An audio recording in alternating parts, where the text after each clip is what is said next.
Hello everyone, and welcome to today's webinar on really looking at the intersection between media, particularly mainstream media, ethically reporting and child protection. Now, if we are serious about prevention, then we need to get serious about how we are communicating and conveying these issues to the general public. And the media plays a huge role in this. And Rupert Murdoch could probably take a few notes from this one. But my name is Oliver, and I'm part of the senior leadership team at NAPCAN, and I chair our NAPCAN Youth Speak Out team. As we are coming to a close of National Child Protection Week, I am so honoured to be here today speaking about such a relevant and nuanced topic. But before I begin, I would like to respectfully acknowledge the traditional owners of this land on which we are all joining today. I myself would like to acknowledge the Gadigal lands of the Eora Nation. I would also like to acknowledge any First Nations peoples joining us nationwide. This country always was and always will be Aboriginal land. I would also like to take a moment to acknowledge all of Aboriginal and Torres Strait Islander children, as they are where this strong and proud culture will live on. It is also worth recognising how this topic today disproportionately affects Aboriginal folk, as they are time and time again reported on negatively by the media. In today's session, we will explore how media platforms can be transformed to better amplify the voices of survivors, experts, and advocates. Our goal is to foster a more supportive and preventative culture through effective media engagement. We will be hearing from an incredible esteemed panel of experts, the CEO of Your Town, the CEO of Media Diversity, and leading manager in prevention of Our Watch. They will talk about the importance of ethical reporting practices that respect the dignity and privacy of all survivors and victims. However, before we begin, we would like to issue a trigger warning. This webinar will discuss sensitive topics related to child protection, family violence, and media portrayals of these issues. The content may refer to abuse, trauma, and other distressing content that could be triggering or upsetting for some of us. We understand that these discussions can be challenging, and we encourage you to take care of your emotional well-being throughout the session. If you need to take a break or seek support, please feel free to do so. And if you need immediate support or someone to talk to, NAPCAN will be linking resources into the chat box. We will also have some staff behind the scenes who are available to support you. Thank you so much for joining us today and for your commitment to improving media practices in the field of child protection and family support. We look forward to a productive and insightful session with you all. Now, before we begin, I would like to cover a few housekeeping items. All of the webinars will be recorded and posted on our website in the coming weeks. The chat function is enabled for questions, so please feel free to submit them throughout the webinar, and we will hopefully be able to get through a good range of them. The chat function can be found on the top right of your screen. This webinar is in listen-only mode, so participants are muted, except for our panelists, and the closed caption is available as well at the bottom right of the screen. If you experience any issues, please refer to the frequently asked questions posted in the chat or contact one of our NAPCAN support team, and their details will also be in the chat. Now I would like to get started by handing over to our amazing panelists. Miriam, I might start with you if you want to give yourself a quick introduction, and then we'll go around. Thanks, Oliver.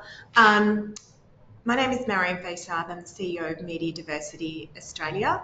Our organisation is focused on working towards an Australian media landscape that looks and sounds more like Australia, as this has a flow-on impact on how issues like the ones that we are hoping to discuss today is actually portrayed in the media. It's great to be with you, and I'm joining you from Gadigal country. Thank you. Thanks so much. Dr. Anu, did you want to give yourself a brief intro? Thank you. My name is Anu Munkur, and I'm joining you from Ghana land. My pronouns are she, her. I have shoulder-length black hair, and today I'm wearing a black shirt which has prints on it, which are leaves and flowers in grey, white, and mustard. I work at Our Watch, which is a national leader in the primary prevention of violence against women. By that I mean we're really looking at how can we stop violence against women before it starts. At Our Watch, I lead two teams. One focuses on workplaces and what they can do to prevent violence against women, including sexual harassment. And the other team discusses and focuses on developing the capacity of media to improve reporting on violence against women through webinars, newsroom training, masterclasses, and the development of resources like tip sheets and guidelines for media professionals. So today I'm going to be drawing on that experience to inform our discussions. Thank you. Thanks so much. Tracy, I'll throw to you now. Thanks, Oliver. Good morning, everyone. I'm joining you from the Turrbal and Yagara People's Lands here in Brisbane. It's a great pleasure to be with you. Your town perhaps best known for some of our services and with working in children and young people like Kids Helpline, where we've had the privilege to respond to, heading towards our 9 millionth response we probably will make early in 2025. So we take on board seriously connecting with the media to represent how young people are engaging with us and what matters to them. We also work in the space of family and domestic violence through the conduct of a number of refuges, transitional housing support. So certainly not an expert in media, but hope to be able to represent what we do and engage with young people. And I think this is a really important conversation to be having this morning. So thanks for inviting me to be here. Thanks so much, Tracy. And look, what an exciting panel that we have. So in this first part of the webinar, we will really be focusing on the critical intersection between child protection and media. As most people know, this year's theme of National Child Protection Week is Every Conversation Matters. And in true NAPCAN style, this year we have decided to take a nuanced approach to showcase how many sectors are connected in preventing child abuse and neglect for all children nationwide. By understanding this complex relationship, we aim to uncover strategies by leveraging media to foster a more informed, supportive, and protective environment for children. So Miriam, can you start us off? As the CEO of Media Diversity, you've engaged with numerous diverse communities nationwide, listening to their concerns about the fear they experience regarding media. How does the media portrayal of child protection and family violence shape public perceptions, and what are the long-term effects of these portrayals on societal attitude and behaviours? Thanks, Oliver.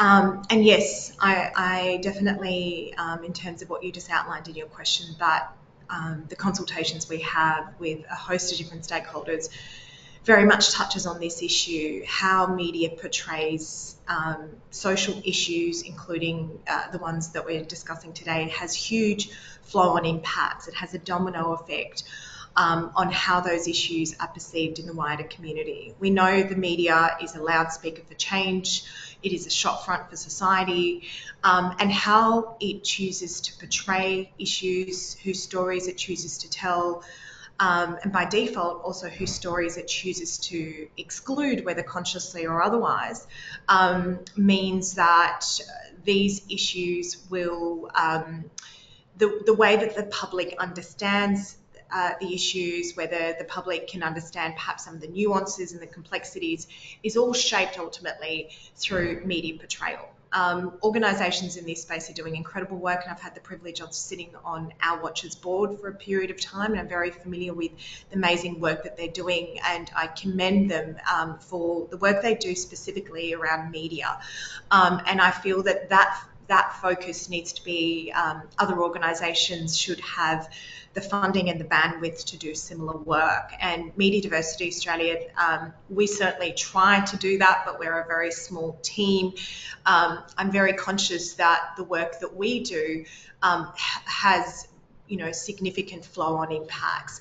And so I think the way stories are framed are ultimately also shaped by the lived experiences and general insights and understanding of those people that are telling those stories, those that are curating those stories, how they choose to frame it. We know in the case of family and domestic violence, and I'd say, Our Watchers can take credit for some of the nuances that we are now starting to see in the media portrayal of family and domestic violence, how journalists choose to write about them, how the words that they use, the words that they don't use, there's been a very slow shift in the portrayal of these issues, and we know that that has a flow-on impact, and we're yet to see that around other issues, including this one.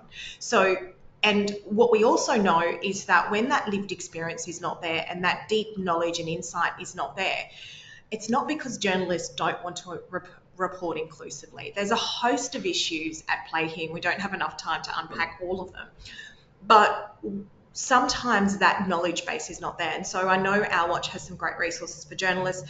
What we do at Media Diversity Australia is also have practical handbooks for journalists. We're about to launch a race reporting handbook in October at a symposium where it's written by journos for journos, and it's about how can you report more inclusively. It's designed for journos and media editorial leaders that are insanely busy, that are not going to have the nuanced understanding, and many of whom also unfortunately don't have lived experience. And so the desire to go above and beyond to report inclusively in a way that captures the stories of victims, perpetrators, and frames them correctly, so not to perpetrate, amplify stereotypes. It's not always a skill set that exists amongst media, and so because that skill set doesn't exist, and the reason it doesn't exist is numerous. It means that whether they consciously want to or not, the way that they end up reporting on an issue, whilst it's great in that it draws attention to it, the way that they do it can actually be really damaging to the impacted communities. You did say in your opening, Oliver, that this issue disproportionately impacts First Nations communities. And so, and we know just in general, the reporting on Aboriginal and Torres Strait Islanders has been deeply problematic. MDA, we have a Indigenous reporting handbook written by journos for journos on our website for this reason, because we know that this is a space in terms of that reporting has huge flow-on impact. So we would love to see more work done in this space, but so far, the unfortunate thing is the bandwidth doesn't exist amongst particular, organisations that are really well placed to be able to do this work, including, in our own organisation as well. Thanks, Oliver. Thanks so much. And I think what you just started with just then, the media is the shop front to society, and they really are really pivotal in this drive in prevention and the way that they frame things like you've outlined. And I think what is also really interesting is that you actually have practical handbooks for journos by journos, which is really, really powerful. And, NAPCAN also, and I guess for me, it really resonates because it shows how we can work as collaboratively as different sectors.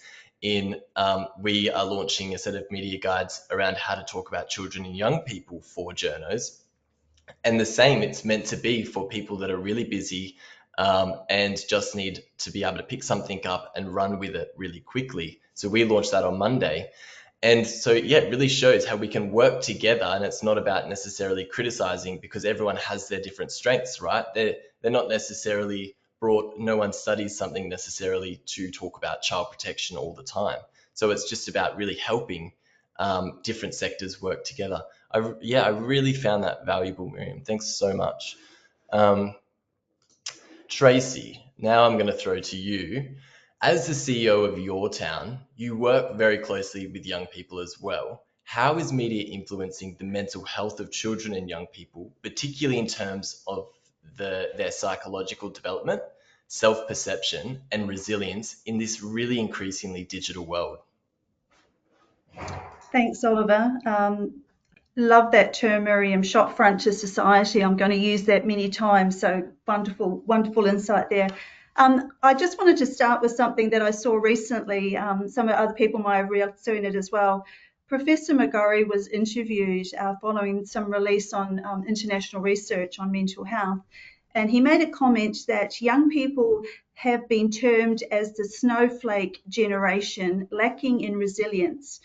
It's not just that we neglect them, we actually blame them for the problems they're suffering from.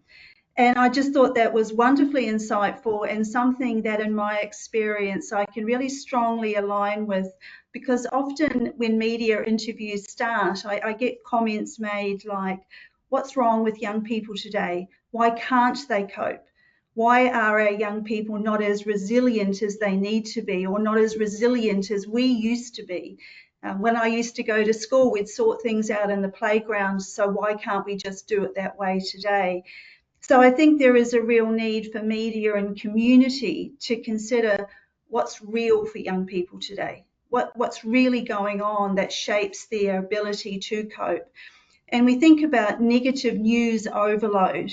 We're constantly bombarded with news that about climate change, financial instability, home ownership, housing challenges, global conflict. There's an endless stream of negative news that young people are faced with. So do we then need to question why we feel that they are anxious and often feel very lacking in hope for what their future is going to be about? We've seen the emergence of things like global climate change impacting what we call climate anxiety in young people. They are generally really very worried. We've got things like social media algorithms that push sensational or negative news or commentary to the top of streams. So young people are seeing this as they start their journey in the digital world, and that's really impacting on their well-being as well. So it's not just news coming at them from news channels, it's in the digital world coming to the top. We've seemed to have an algorithm process that let's get bad news in front of everybody to start the day with some sense of negativity, and then things just build on from there. We still continue to see things like body image being portrayed as a real challenge for young people, often leads them to really impact their esteem, their mental health, how they're positioning themselves, and how they consider themselves against their peers and others. I also think there's a need to really think about who are the media today, who is shaping the way people feel about themselves, because it's not as it's always been. We've seen the rise of the power of influencers. Social media influencers have a big impact on how young people see themselves. Depending on the messages that they're promoting, this can be boosting or harming young people's mental health. And it also influences how they see the world. You've only got to consider the likes of Andrew Tate and his more than 8.5 million followers to see the power of influencers and how they can impact and shape young people's thinking, and also impact and shape the behaviours that go along with that. So I think that we really need to keep in mind the approaches of media when they compare generations, because it's not fair, and I think it's incredibly unhelpful. These times are not like the times that have gone before. There's never been a time when information has been right or wrong, moves as fast as what it does today, and young people are completely surrounded by this. And so I think when we consider the media, there's a few things that potentially I think we need to keep putting out there. We absolutely need more positive and diverse representations of young people in the media. We need to be able to see the media showcase their resilience, their creativity, and the amazing contributions young people make to society. I think we need to encourage media to take a balanced approach. And the recent debate and ongoing debate on social media is one of those areas. There are many stakeholders having a voice, but not many young people are being invited to have a voice. Young people have much to contribute in this space, and we've asked them, and they shared with us things like they find social media is such an excellent way to connect with others, manage their social anxiety, access support and reassurance. But they too acknowledge that for others, scrolling through feeds becomes an addiction, it fuels unhealthy comparisons, and it is exposing young people to inappropriate content. But they demonstrate strong balance in their thinking. And so why not have them as part of the debate? If they're not part of it, how successful do we think any change is going to be if young people have not been afforded the opportunity to contribute to it? The media also can really continue to showcase how young people can access support and create those pathways so that we're not setting up young people to fail. We recognise that all of this is going on around them. We need to celebrate help seeking. show courage, represent that courage, and not see demand as a deficit. See demand as a generation of young people who have heard the message. Their well-being, their safety is something that they should care about, that there are people there to support them. So why not see demand for services as an appreciation for courage, for resiliency, and for making sure that all this investment that's been made in advocacy about raising awareness to people about what's important is actually now turning into being able to equip our young people to be able to deal with what is a really complex world for them right now. So I think whilst we see challenges and we see young people being represented in certain ways, I also think there's a time that we probably need to really sit down and appreciate courage, strength, capability, and ensure young people have a voice. Thank you. Oh, thanks so much, Tracy. Yeah, and I mean, complex is a really nice word to put it as well, because it is, we're evolving in such a complex world. And you put it so well, particularly, around your question, who is the media today? And who are we actually talking to when we're talking about the media? Because it can be like media comes in many forms today as well, particularly with the rise of social media. And I think what you said as well around there has never been more information that is like right and wrong. Because what we hear with our Youth Advisory Council as well is that there is such an overload of information on the internet. And to decipher and break down what is true and factual and is really difficult for them as well. So they're being bombarded all the time, 24/7 with so many stimulating messages. And now then we're asking them, like, get it right. You've got to get it right. And I really love your reflection on really championing, anyways, you know what I'm saying. Encouraging young people and really reflecting on the importance of resilience and the demand being recognizing that that is a reflection of a society that is more educated and more emotionally in tuned than ever before. So thanks so much, Tracy. I really appreciate your comments there. And I'm sure everyone else does tuning in. So Anu, you've already overseen significant contributions to the landscape of media and reporting in your role. So can you tell us a bit about how media outlets can shape their narratives to not only shed light on critical issues, but also empower survivors and bolster their agency, advancing impactful advocacy efforts? Thanks, Oliver. I think what media needs to realize is that there are implications for survivors in speaking out, and if managed sensitively and carefully, their voices can be powerful calls for change. Survivors can really humanize statistics and speak to patterns about why violence occurs or why injustice occurs.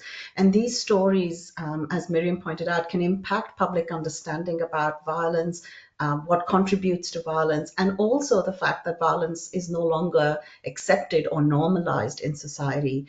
Survivors have led like really powerful movements for change within our political and criminal justice systems. For example, the hashtag Let Her Speak campaign worked to remove gag laws on survivors of abuse. But in order to empower survivors' agency and advocacy, what we should be asking of media is to focus on the process, not just the outcome. And a key component of that process is safety.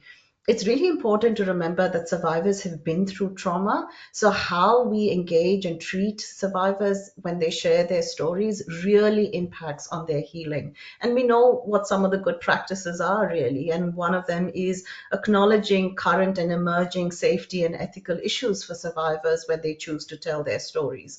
We should be asking media to explain the risks, including identification, retribution, public backlash, and online abuse. We should be encouraging media to be discussing with survivors how sharing their stories might actually affect legal proceedings. Getting media to explain the implications of being named or not named in public. The media really needs to allow survivors to choose the interview location and bring a support person along, as this helps them deal with the trauma or re-traumatization of telling their stories again. I think one of the things media needs to recognize is that there is a power imbalance between media professionals and the survivors. And so all efforts that can be made to provide survivors with as much control over things as possible can really bolster their agencies. Some of the things that the media can also think about doing is suggesting and supporting them to have a plan, for example, for the day that the stories comes out. You need to check in with, check in if survivors have legal and emotional supports in place throughout the process of sharing their stories. It's a really good idea for media professionals to have a list of trusted, accessible services on hand. And if survivors don't have access to support services, media organizations need to take responsibility and see if their existing employee assistance program and legal advisors can cover them. There's process during interviews that we should be encouraging media professionals to think about, and one of them is the importance of giving survivors as much time as possible to tell their stories and to recognize and respect their objective in telling their story, and this objective actually being reflected in the reporting. So it's really important to ask survivors also how they want to be identified and referred to. Do they want to be called a victim? Do they want to be called a survivor? Do they want to be referred to as a woman with a disability? What pronouns do they want to use? What cultural connections do they want to highlight? I think what media professionals might want to also consider, and what we as a community should be promoting and asking the media to consider, is to check after the interview that they've had informed consent, that they've actually got that consent to disclose elements of their story, that survivors have an opportunity to review the way they are referred to or quoted. And this can be very empowering because it is about their story that is being reported in the media.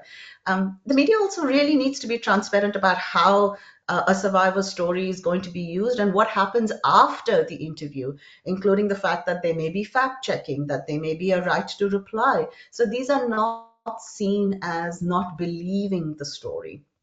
But the engagement actually doesn't stop there. We should be asking media professionals to keep survivors informed of when their stories will go live, including any holdups or changes that are being made. They should be checking in to see if there are any family or friends that need to be told before the story goes live.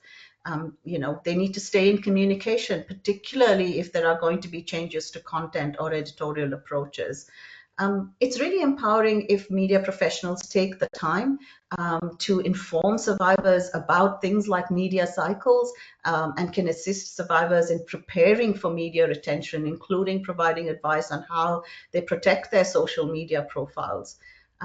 Media organizations can play a big role in managing reactions to the story. Turn off comments on a published piece, or warn survivors if that's not possible, so that they have a safety plan in place to deal with some of the negative comments that often people post when stories like this are released. And I think finally, I would say when writing a story, media professionals should really be considering interviewing more than just police and official sources. Build those early relationships with specialist sources, whether they are child protection services, whether they are domestic and family violence or sexual violence organizations or academics, because they can add a really important dimension to reporting on an issue. They can talk about the nature of violence, why it happens, power and control, the impact on victims, and accountability for perpetrators and systemic issues, which adds depth to the story rather than seeing some of these as individual instances. We see them as systemic issues that we as a community need to address.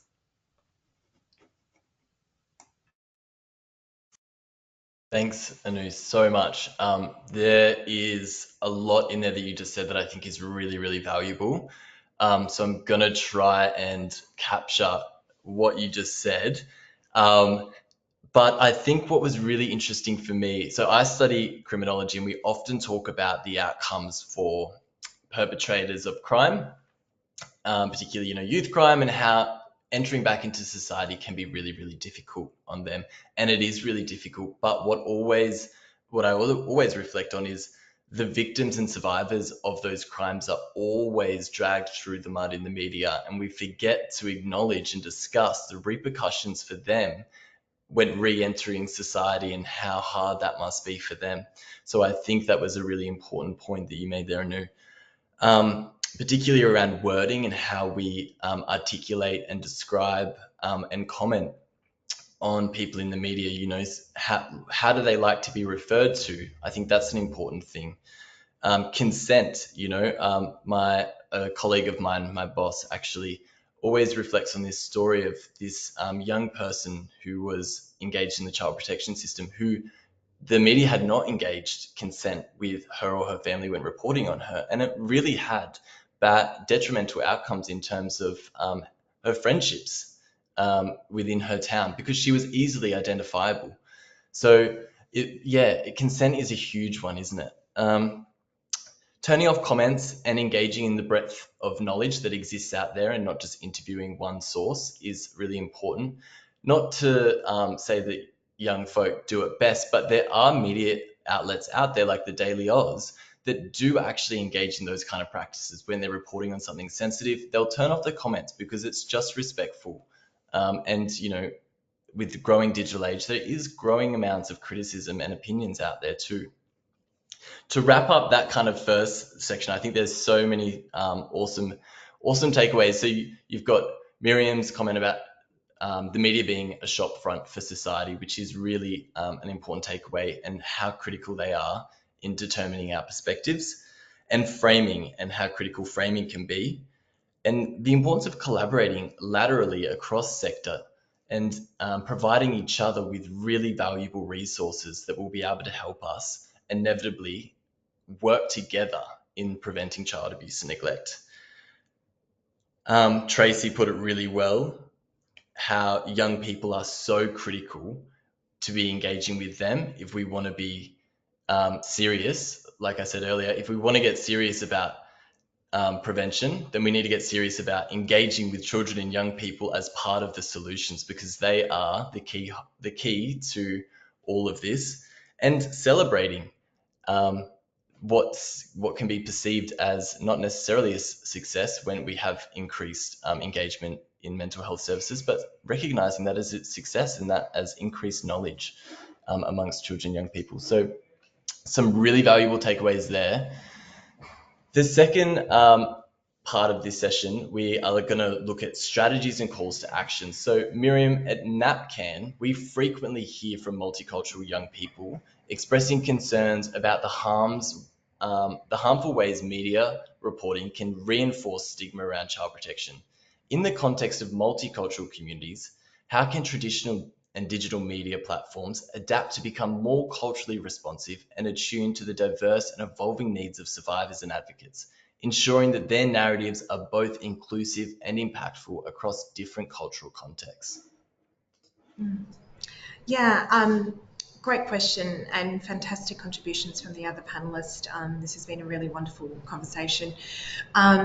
In terms of, I guess my earlier point around framing is really important here.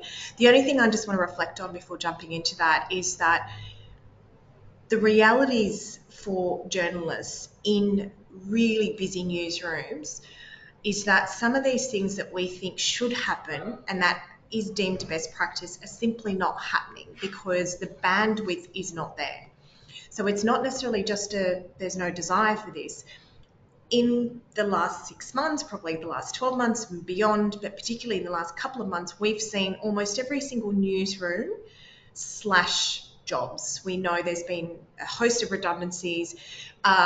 More senior journalists are being made redundant. You've got younger journalists that are remaining on lower salaries, that are being overworked. I just last week had an example, and I want to share this because I think it's important to understand what the challenges, the reality of is on the ground in order to then come up with possible solutions. So the reality on the ground is that journalists, particularly those who do care about these issues and that are perhaps of diverse backgrounds themselves or have lived experience and therefore are the journos that you would want to turn to feed them these kind of stories, and you know they'll do a good job of it.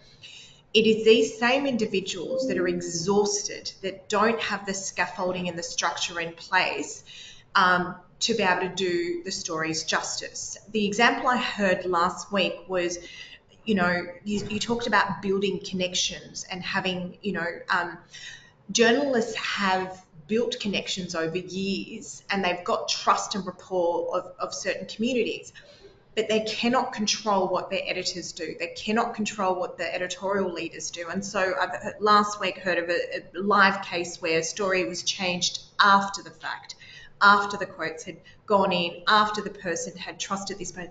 And those changes was not run past the journalist.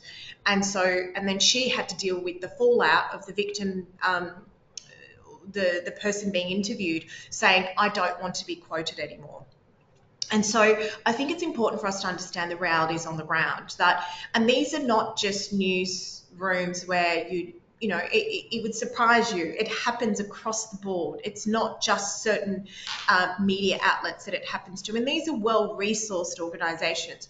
So I think you have to understand the challenges in order to know how to tackle them, and the lack of resourcing allocated to this space. And then I guess more broadly in terms of what we could do, we need to recognise that for multicultural communities, there's certain taboo around social issues. So it makes coming forward even more difficult. For survivors, victims, it is difficult to begin with, to want to put yourself out there, to put your story out there, knowing that your family will come under scrutiny, all of your partner will come to scrutiny, your social media is going to be under the spotlight. So that's already difficult. Add to that an intersectional identity and layers of intersectional identity means that those complexities and it's even worse. You have to think about how this plays out in your respective marginalised communities. You have to think about how your family will be impacted. And so therefore the likelihood of someone wanting to come forward is even lower. And so you won't hear about those stories. And so this cycle continues, this cycle of silence. And part of that reason is because they simply don't know whether the journalists in question or the media more broadly will deal with their stories in an inclusive way, that they have to weigh up. And I've had conversations with people that have gone, I can see the positive benefits of me speaking up about this issue, and I know it will, to Anu's point, it will empower others. You humanize the issue and people can go, that resonates with me, that could be someone that I know, and it humanizes it to the point that people it's a catalyst for change. That said, the price is so significant that it also becomes not a motivation to want to speak up, because you look at how XYZ person was treated and you think, if that happened to them, that can happen to me, and I cannot go through that. And so we all have to work together to make it psychologically safe for people to be able to tell their stories, but also for journalists. We've had lots of conversations with journalists, and we've tried to capture this in some of our handbooks. There is very little resourcing that goes into protecting the source, protecting people, the case studies, the people that are sharing their stories. The stories are told and then off they go. There's no follow-up. There's no capacity for the journalist to check in and go, how are you feeling now that your story's out there? How has this landed for you? Has this been triggering? What support can we provide you? Often that doesn't exist. Keeping in mind also that the journalists themselves that do care about telling their stories inclusively also don't have bandwidth themselves. Some of them are, because the ones that are likely to care and that are going to go above and beyond are also sometimes experiencing vicarious trauma.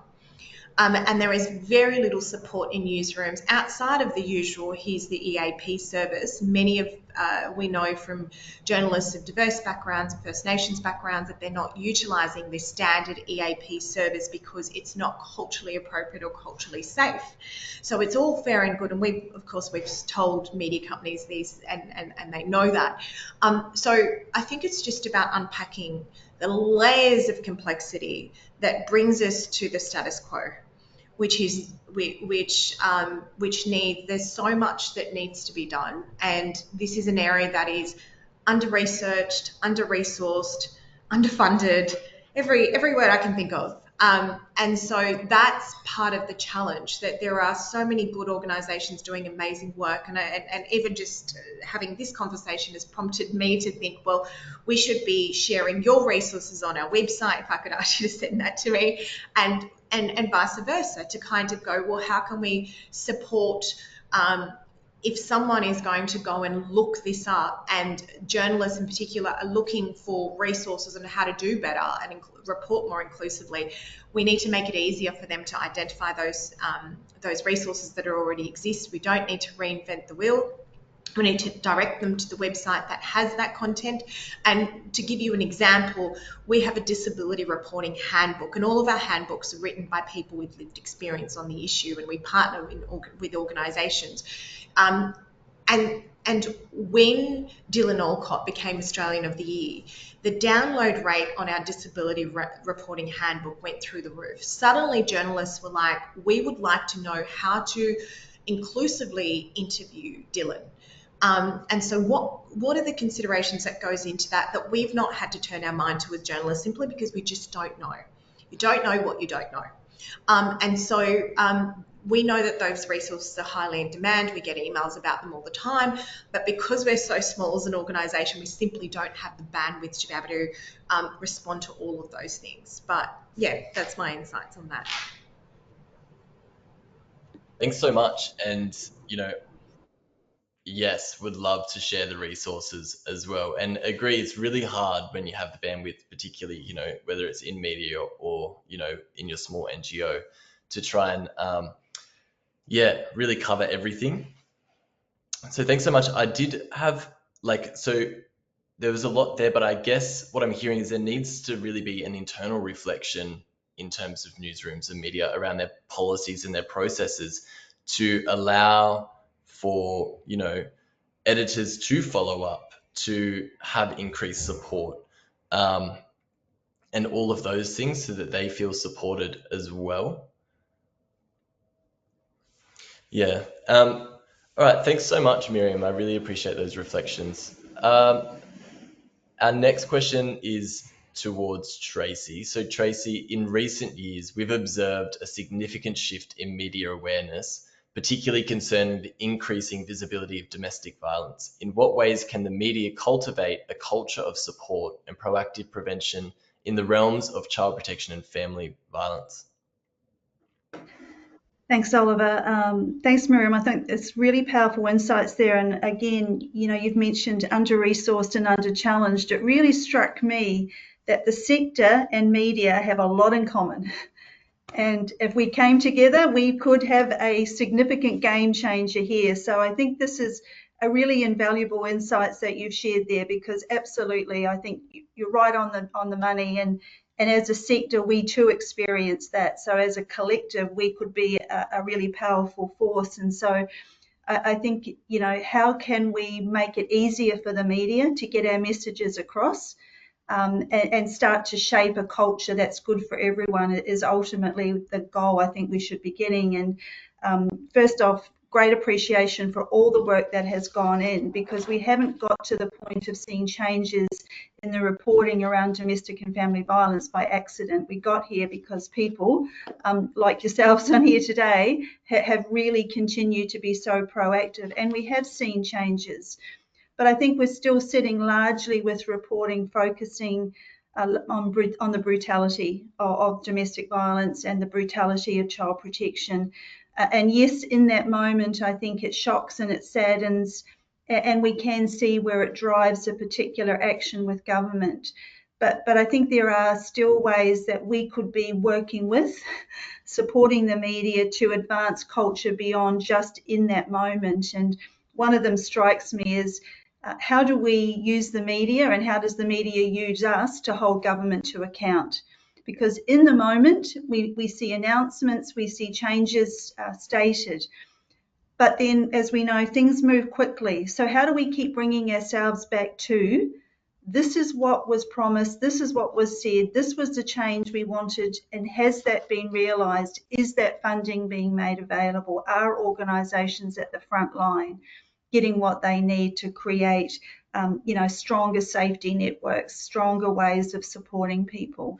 So I think this notion of how we continue to move from reporting in the moment to reporting on the long-term commitments is something that, as a collective working with media, we could put more focus on and really apply pressure to making sure that promises are more than just promises. They actually become the lived reality for change.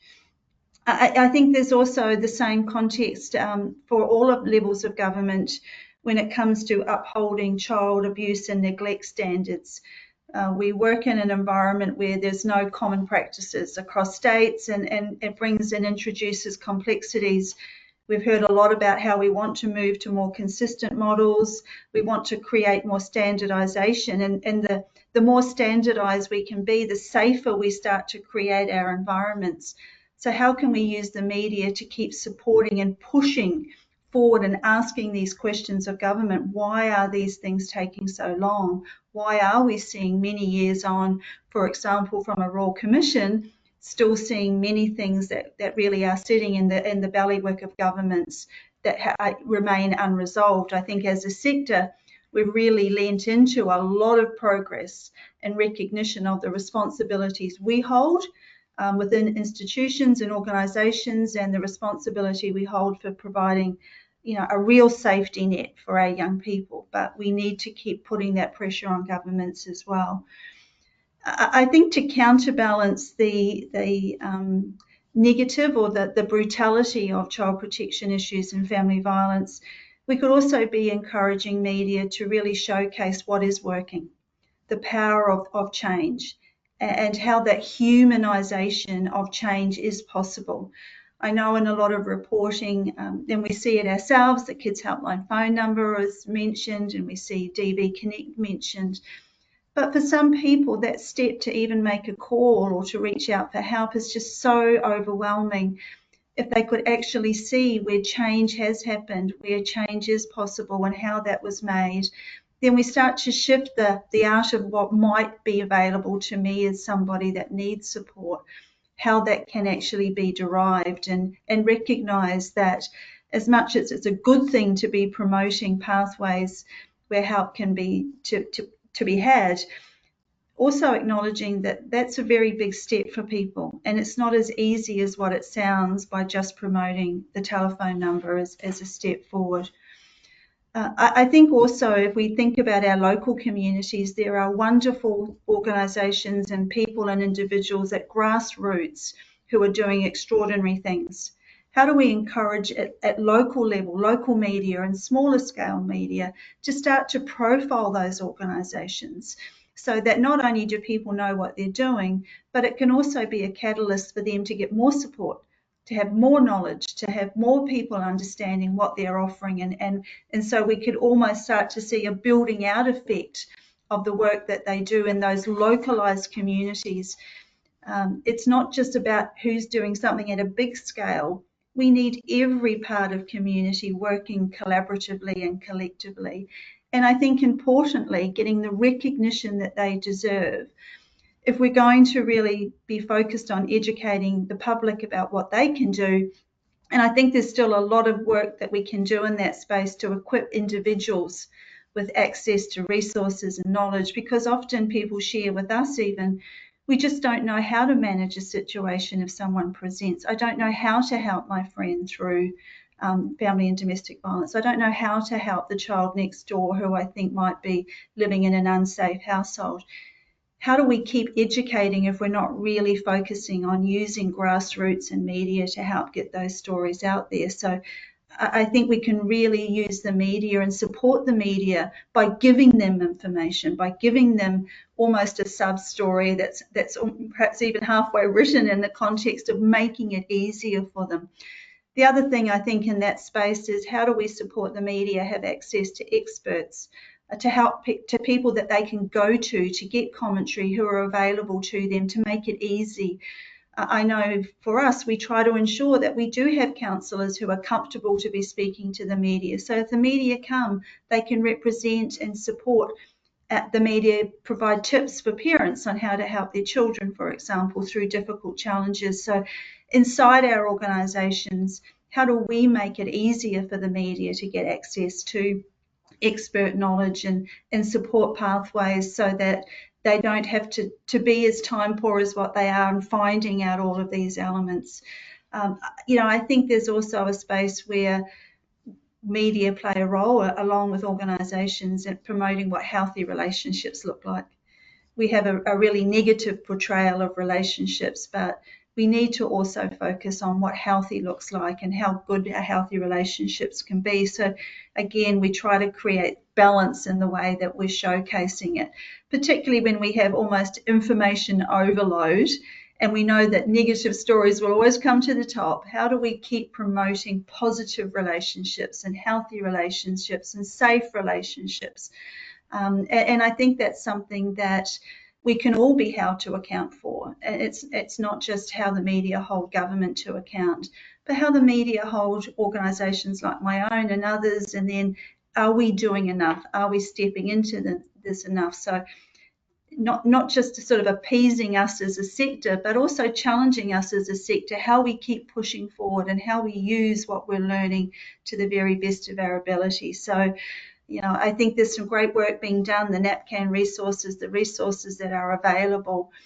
I think it's on all of us to make sure that they're in as many places as possible so that we make life easy for ourselves and for the media to really shape and form public commentary and narrative that takes us from the brutality of what we deal with to the positive, healthy, empowering, capacity building space that we want to be in. Thank you. Thanks, Tracy. And absolutely, I love that reflection on it's really important to focus on what a healthy environment looks like, because it's all about modeling behavior as well. I did have a question. You were kind of talking about what is working and how do we help people know that it's okay to reach out beyond just providing that, the number on the screen after presenting something potentially triggering. Do you have any suggestions around for media outlets, I guess, or journos around going above and beyond that in terms of painting and helping individuals know what is working and what's okay and that it is okay to reach out? Well, some of the things that we do is deliberately provide journalists with sort of tip sheets that they can make available. We can also share sort of mini stories of the real experience that young people have shared. We also use, for example, some of our social channels. So in Child Protection Week, we've got a little video clip about a real situation that sort of showcased that from a very young girl's contact, we really built a whole community of support around this family because this young girl took the step to come out and say, my family needs some help. And I think that's the sort of stuff that we can bring to the fore. It doesn't have to always be the very overwhelming, very difficult, complex cases. It can be situations that are real to people and that people can place themselves into to enable those sorts of things to be triggers for I can step forward. There is a way for this to be made possible. I love that so much. So are those tip sheets available on your website for people joining today that they'll be able to find those? Yeah, there's a lot of content on there, and we tend to put things very much through our social channels now as well. Yeah. Awesome. So maybe we can pop those in the chat box as well for anyone joining in today. Sure. So Anu, the intersection of advocacy and policy and journalism often presents a complex, dynamic relationship, and it's challenging to fully grasp. And I mean, just from what we've heard today, we can understand that. So what strategic role can media professionals assume in not only advancing child protection policies, but also in elevating public consciousness around family violence, shaping the discourse and driving systematic change? Thanks for that pretty big question, Oliver. But I just wanted to start by reflecting on something that Tracy and Miriam have raised, and that is how important it is for us to collaborate as a sector, but also collaborate with media. And the other sort of thing that came out of both what Tracy and Miriam said, which I've made a note of, is that there is and are, and we are continuing to develop as organizations so many resources that we really need to be doing a lot more of cross promoting, so we actually saturate where people can go. They can go to multiple places to find information. I think that is so important. And finally, sort of from both of them, this idea that how important collective action is, and it's not just collective action from the sector, but collective action with the media. Those were just sort of things that are resonating in my head, and I'm going to go away and think a lot more about them. So to your question about elevating public consciousness around family violence, I think what the research tells us is quite clear, that media can actually be a very, very powerful driver of social change and can really positively influence the culture, behavior, and attitudes that drive violence against women and children. And really, this is because media can help readers, listeners, and viewers understand how widespread an issue is, who is affected, what drives it, how it can be prevented. They can also shape the way in which women and children understand their own experiences of violence and influence decisions on whether to speak out or to take action or to seek support. Miriam and Tracy referred to how media can reframe how violence is talked about, especially those that are experienced by women who face multiple forms of exclusion and discrimination, and champion the belief that violence is never acceptable or excusable. They do influence public policy and legislation around through their investigation of violence against women and children. And so I think one of the things that we need to be aware of is that media coverage provides cues, if you will, to the public about the significance of events and issues. They inform the public, and by informing the public, it helps them make best possible decisions about their lives, their communities, and governments. Media legitimizes events, sources, and various views in our society and our audiences. And researchers actually found that greater media exposure results in increased consensus among various demographic groups about what are the most important issues facing society. And people's understanding of these issues can really in turn influence governments and other agencies and how they respond. I really do want to acknowledge that we are seeing changes in how media is approaching reporting on violence against women. Miriam pointed out that journalists work under a lot of pressure, and we know many of these pressures. We know how they are under pressure to quickly turn around a story, and not just quickly turn around a story, it has to be well researched. It must generate audience engagement. It must please the editor. They're working in cultures where click-driven stories are valued more, and they're often stories, and in order to do that, they have to make their stories more sensational.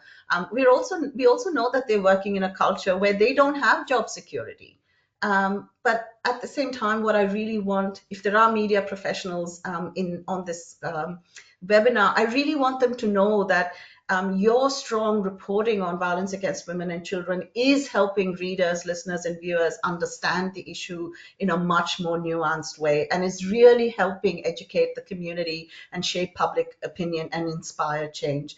And we are seeing change. We're seeing a reduction in the over-reliance on police and official accounts and stories. We are seeing that there are more and more the issues around violence are not being seen as single instances, but most systemic issues. Well-written stories today have voices of women who are both victims and survivors. They have voices of advocates and service providers and non-government organizations.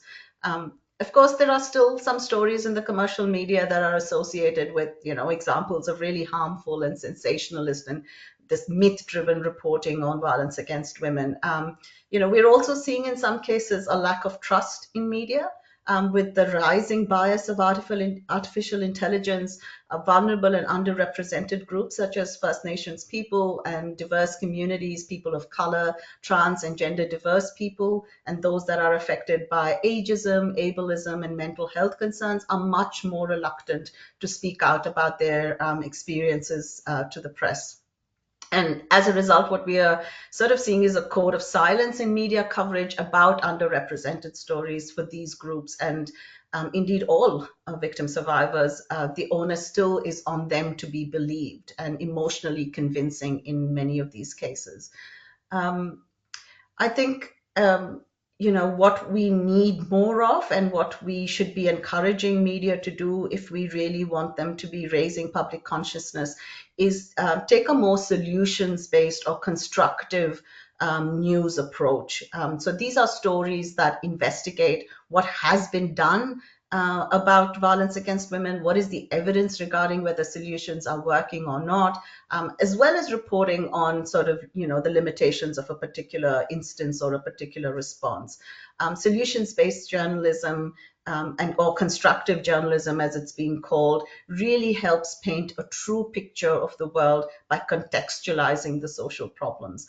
And so to give you an example, one way in which we can do this is, I think we've raised this issue around masculinity and the harmful norms around masculinity that young people are being exposed to.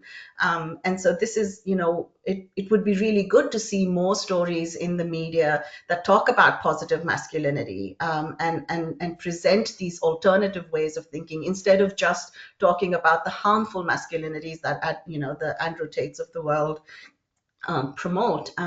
We can, and if we are promoting these more positive ways of thinking about masculinity, the diverse ways in which we can think about masculinities, we can really challenge pervasive norms through storytelling to change personal beliefs and behaviors that lead to violence. I think the media can drive change in political and criminal justice systems. It is their investigation into sexual harassment that contributed to the parliamentary inquiry and led to the Respect at Work report, and which has now led to new legislation around holding businesses accountable for their work and putting the onus on them to prevent violence as opposed to on victim survivors to constantly raise the issue. On a more related child protection issue, a very visible change is the Let Her Speak and Let Us Speak campaigns, which was initiated by Nina Fennell and news.com to drop gag laws that stopped victims from speaking publicly about their experience. So when Nina was approached by Grace Tame's mother, who asked her to do a story on Grace's offender, and through the process of researching the story, Nina found that Grace was actually not allowed to speak publicly about her abuse, despite the fact that her abuser had been sent to jail for his crimes. And this led to a national story with dozens of other survivors also coming forward to tell their story and pressure state governments to drop things like gag laws. So at the same time, this might be a little controversial, but I feel I really have to say it. To be an authentic and credible voice, media institutions also need to look at themselves here. And I think there are 2 points. One is linked to the comment I made about needing to report from a more intersectional lens. Diversity among media professionals employed in Australian newsrooms is one area that really does need attention. A 2022 study, I think, found that less than a third of news stories about domestic and sexual violence against people from diverse communities were reported by a journalist from a non-Anglo-Celtic background. The study also pointed out that increasing diversity would mean that news stories about violence against women from culturally and linguistically diverse backgrounds and First Nations are reported through an intersectional lens. So that's one thing. And I think the second thing is we know from the Human Rights Commission's A Time for Respect report that information, media, and the telecommunication industry have some of the highest rates of sexual violence across all industries. And this is highlighted with recent reports about a culture of systemic harassment at Seven, for example. But there are now new positive duty legislations in place, and it is a requirement that workplace leaders must take active steps to prevent workplace sexual harassment and create safe workplaces. And media institutions really need to take this on board. I think stopping violence against women is everyone's responsibility, and media has a role to play in ensuring that it is not only reporting on violence in a way that is fair and accurate, but it's also addressing violence against women within its own organizations. Thanks, Oliver. Thanks so much, Anu. And I think, when you were speaking and you were saying it is helping, like your reporting around domestic and family violence is really helping change the narrative and the discussion across Australia is so true. And I guess at NAPCAN, at least in my opinion, what's missing from those discussions is the children and young people. We forget to include them as victims and survivors of domestic and family violence in their own right. And we know that there is so many children and young people that are being exposed and experiencing domestic and family violence across Australia every year. And so I guess that is a really important discussion that we need to be including, and having a national conversation about prioritising children and young people, particularly in the media and across the government and within our local communities. And the healthy masculinity point, I just think about all of my amazing male friends that are in the sector, and I just think how awesome they are and how they really paint a really great idea of masculinity. At least, to me, I think they're just such great people. And, one of them is moderating a panel tomorrow, and Harrison James is just an incredible human being. And I just think, what an awesome guy. He should be like front and center of like who a man should be. But yeah, I guess, and the another point that you were making, which just makes me reflect on workplaces and how they need to be culturally safe, is increasing the diversity within the media, like in terms of employees, but just how those environments also need to be safe for, culturally and linguistically diverse people to exist in. Otherwise, it's just really hard, I suppose, for them too, I guess. Is that a fair point to make?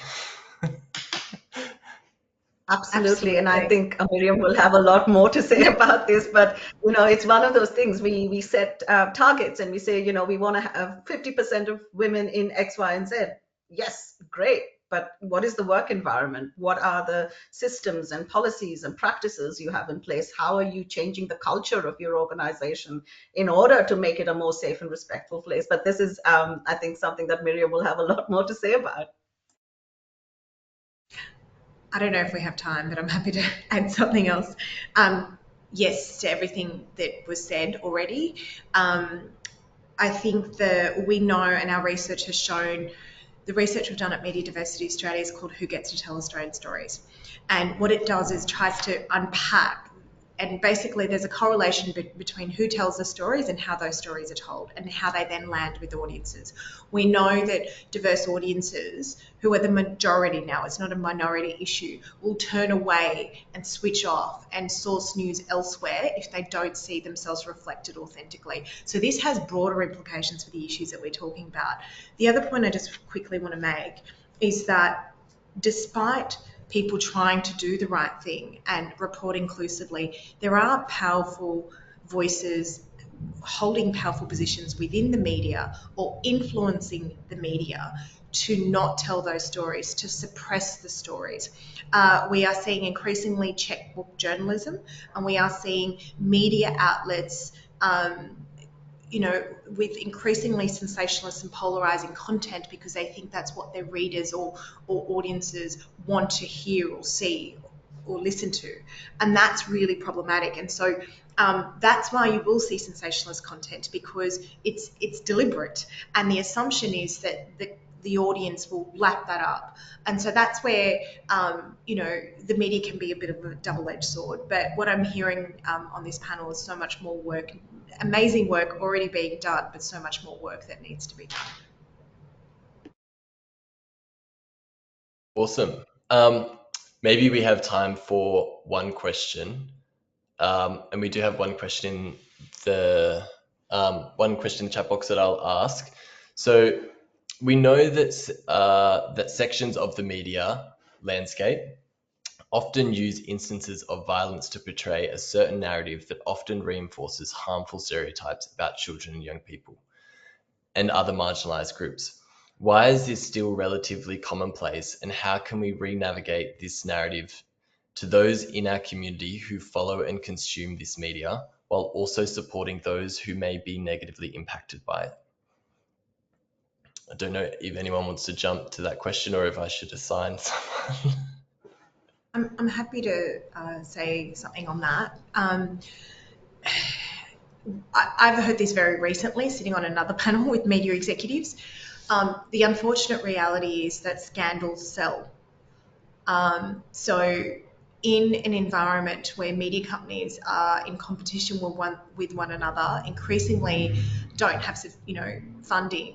They are looking for subscribers. They are looking for clicks, and journalists. This is all, in effect, a KPI for them. How many people click on that story? And so you will see scandals that sell newspapers. You will see scandals that get eyeballs. People tune in. So that is the unfortunate reality. But this is where society can have a powerful impact. If we look at gender equality and all the different movements that have been part of that to actually get us to where we are today, which is better than where we were a decade ago. It takes a whole of society to shift that and to basically demand better of media companies to say, no, we will not click on that because it's sensationalist, it's misleading, it's damaging to marginalised communities. And so that's where I think there's more that can be done to actually show that we will not engage and that the status quo is not good enough, and we need to see a shift in the reporting and the framing. I might add just a couple of things to that. One is, I think as organizations, we should be working with the public and supporting the public to be more media literate so that they can actually challenge the acceptance of sensationalized and stories and graphic stories. I think we can also be doing a lot more to train victim survivors and their families in media advocacy and support them, on how they tell their story and being able to speak to the media in an informed way and to be able to really assert clear boundaries with journalists who are not behaving ethically.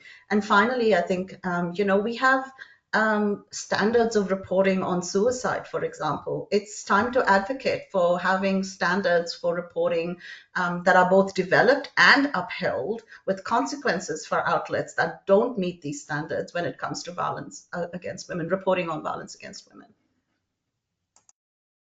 Awesome. Love this discussion. I wish we could keep it going, but we'll wrap up if you all want to just have one call to action for this National Child Protection Week. Anu, do you want to go first?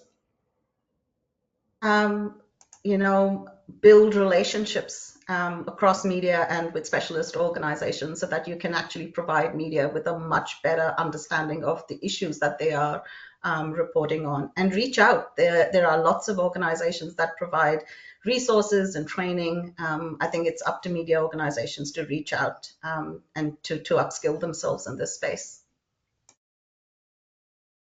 Awesome. Miriam?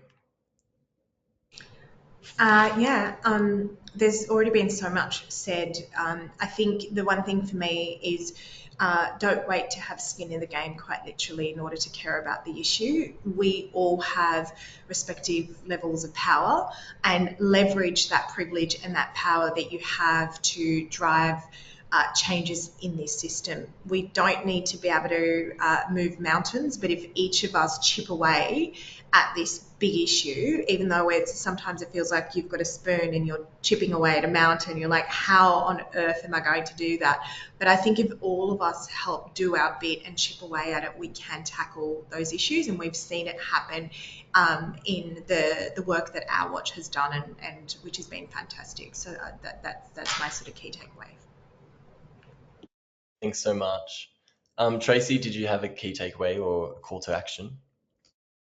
Can I sneakily add two? Perhaps the first one is, let's make it easy for media. So produce your own media releases so that they can literally be replicated if need be.